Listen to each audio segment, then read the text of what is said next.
the Abacus data top issues for Nova Scotians heading into the election, and 2 of the top 4 involved the carbon tax. So over 2/3 were concerned about making life more affordable, and 40% were concerned about reducing taxes. So the other 2 were the perennial fixing healthcare. Another 100 years, we might fix it. It seems to be an issue in every election. And then the other one was improving housing and reducing homelessness. But also we know that, affordability factors into homelessness as much as mental health and addiction does. So really, 3 of the top 4 are touched by carbon tax in Nova Scotia. Yeah, big time. People, I just saw some, honestly can't even remember his name. Some member of parliament in the Lower Mainland with the Trudeau government who's paid, by the way, backbenchers in Ottawa are paid $200,000 per year, plus pretty much all of their expenses are paid. Like their rent is paid, their travel is paid. They don't pay their heat bill. So what I found interesting is he thought he was dunking on the idea of scrapping the carbon tax of, you get more back than you pay in, which is such a canard. Like anyone with an ounce of common sense knows that you can't give the government a 20 and expect a 50 back at no cost to you. Right. The thing here, though, is that he was missing the point. He was only thinking about physically filling up your own vehicle with gasoline at the gas pump and not the farmer paying the carbon tax, the trucker paying the carbon tax, and all of that layer cake from hell that is the carbon tax that is baked into your everyday expenses, which helps make life unaffordable. So yeah, with all those polls saying that things like taxes, affordability, those elements, they're all intertwined with this federal carbon tax. And Nova Scotians have a right to be super ticked off. Because before this carbon tax was imposed upon them by the Trudeau government, by Ottawa, they had met their targets without a carbon tax. They had a very tiny one. I think it was 1 or 2 cents per liter for gasoline in their own provincial form. But that wasn't good enough for the Trudeau government. They big-footed them anyway with this punishing federal carbon tax. So they've really kind of, I hope, voters are paying close attention and they've learned their lesson that this is not about the environment. It's not about meeting your emissions targets. They just want to control you and take your money. Well, and it, as you say, it is about controlling you and taking your money, because if it were about global emissions, maybe Justin Trudeau wouldn't tell you, you need to pay the carbon tax. Excuse me, I'm jetting off to Brazil to become the keynote speaker, if that's what he was, at the Global Citizen Summit. That's what he thinks he was anyway. Yeah. How much time do you have? All the time you need. So I watched this so you don't have to, dear listener. He was one of many world leaders that schlepped onto the stage in Rio de Janeiro, Brazil. I honestly can't even remember what the summit was called, but on the stage, it had these gigantic lights that says Global Citizen. And then you sit in front of them, like getting a tan off these lights. This is it. Like, if there were such a thing, I don't know, the Babylon Bee couldn't make fun of this because it's just right there. It's already parodying itself. And so Trudeau flew down there, burning jet fuel, sat on stage to wax philosophic about the carbon tax and about global warming and about emissions and up with peopledom and all this stuff that you've heard it before. But he went on for 21 minutes and 37 seconds. God almighty. And I listened to him twice because I had to get the clips. Oh, you poor soul. I know. It's still here by my desk. I kept my Pepto close. But in all seriousness, what blew my mind was he was asked, of course, about, global emissions and all that stuff. And what's super weird is that he seems to forget what he said back in like 2015, 2016 in Tout le monde en parle, that big talk show out of Quebec. When I paraphrase, he basically said, we emit so little, about 1.5% of global emissions, that Canada could cease to exist and stop doing everything, and we wouldn't make a big dent in global emissions.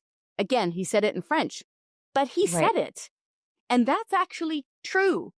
Even if Canada stopped heating our homes and growing food and taking our kids to school and running our lights, it wouldn't make a dent in global emissions. But no, he didn't get into that, Sheila.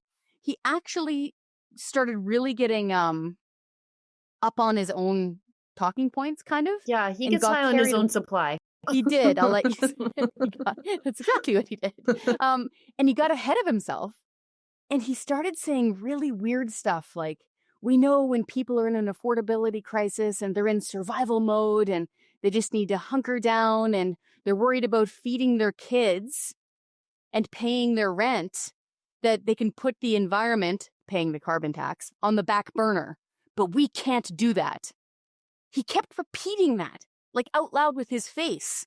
So, translation, Sheila and all of your wonderful listeners, the Prime Minister of Canada, who, by the way, was born wealthy, born rich, literally on Christmas Day, raised in a mansion at 24 Sussex, who has never had to even wonder where his rent is coming from or where his next bill payment will be scraped together, never experienced that in his life.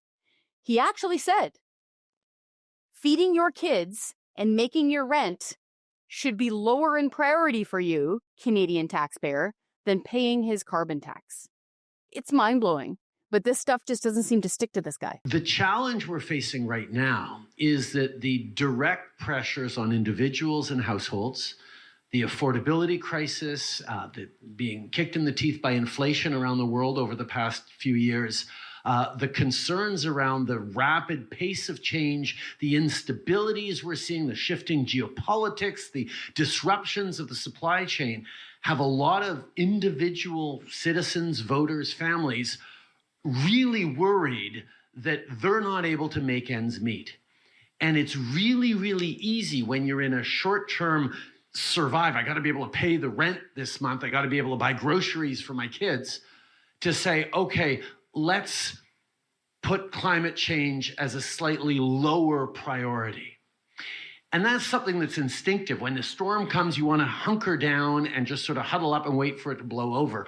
We can't do that around climate change. And unfortunately, we have an awful lot of political amplification of the kind of narrative that is directly opposed to that. It's, some very, very profitable oil and gas companies and entrenched interests that very much want people to, put in opposition affordability and the fight against climate change. And that's really the challenge we have to take on. Everyone sort of understands, oh yes, we need to grow an economy and protect the environment at the same time. But when it comes to putting dollars in pockets for people, they don't want to hear about, if they just, pay a little more for an electric car, then that'll be protecting the environment. They can't pay a little more for an electric car right now. There's a sense that affordability is in direct contrast with our moral responsibility to protect the planet.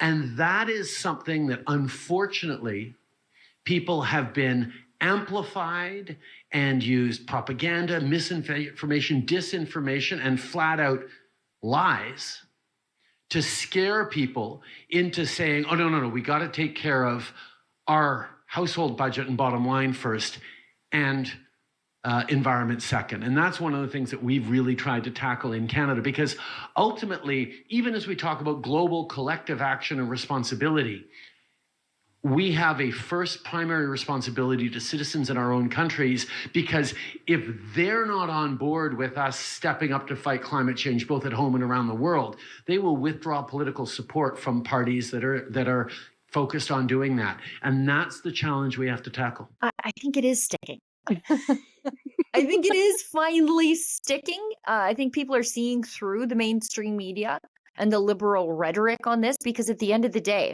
you have less money in your bank account, and people are starting to figure out why. You cannot, as you say, give $20 to the government, they're going to give you back 50, while creating nothing and cycling it through the hands of 100 bureaucrats who don't work for free.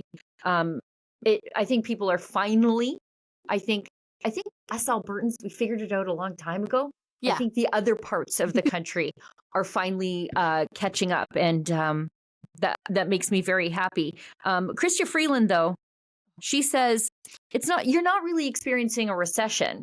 It's not that you have less money in your bank account than ever before. You just have fewer vibes. A lot of economists have been talking about the vibe session, and the fact that Canadians just aren't feeling good, and that is having real economic consequences. And the Canadian economists making that point are right. She's in charge of our economy, okay? God help us all. It could be, I guess, all things considered, if we have a big thinker like that in charge of the economy, it's by the grace of God things are not worse and things are bad already.